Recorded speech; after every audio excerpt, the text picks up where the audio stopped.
Et vous n'avez pas été plutôt dans l'affliction, afin que celui qui a commis cet acte fût ôté du milieu de vous. Pour moi, absence de corps, mais présence d'esprit. J'ai déjà jugé comme si j'étais présent, celui qui a commis un tel acte.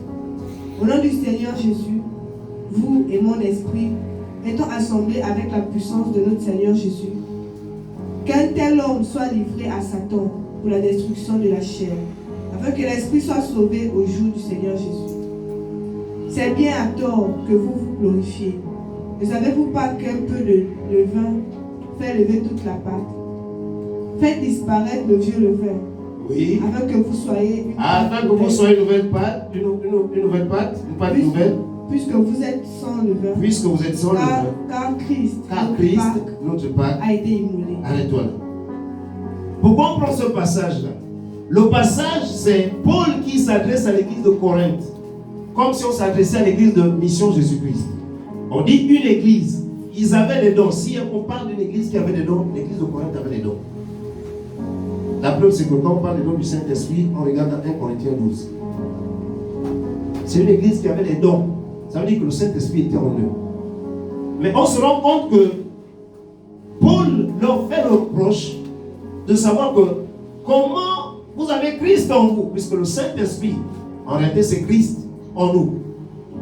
Est-ce que nous sommes d'accord? Le Saint-Esprit dans l'église, dans la vie de tout un chacun, c'est Christ en nous. Mais Christ en nous doit nous amener à produire les œuvres en rapport avec sa nature. Mais comment il se retrouve? L'impudicité au milieu de l'église. C'est ça que Paul décrit. Quand vous lisez l'histoire de l'église de Corinthe, il y a un enfant dans l'église qui avait pris la femme de son père. C'est ça l'histoire qui est là. Il est allé en intimité avec la femme de son père. Là, c'est ce qui est dit là. Et ce qui est plus étonnant, c'est que l'église n'a rien dit. Vous connaissez l'histoire là, vous avez lu ça? Personne n'a lu. Il faut lire.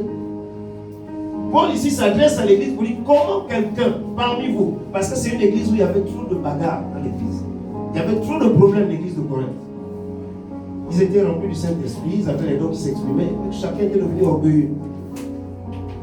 Au point où un s'est décidé, il y avait l'impudicité, il a attrapé la femme de son père. Il allait en intimité. Et personne n'a parlé. C'est ce qu'il décrit ici. Il dit, vous êtes enflés d'orgueil et vous n'avez pas été plutôt dans l'affliction afin que celui qui a commis cet acte soit ôté du milieu de vous. C'est quelque chose d'ignoble. C'est quelque chose de compliqué. On ne peut pas trouver ça au milieu de l'église. Ce sont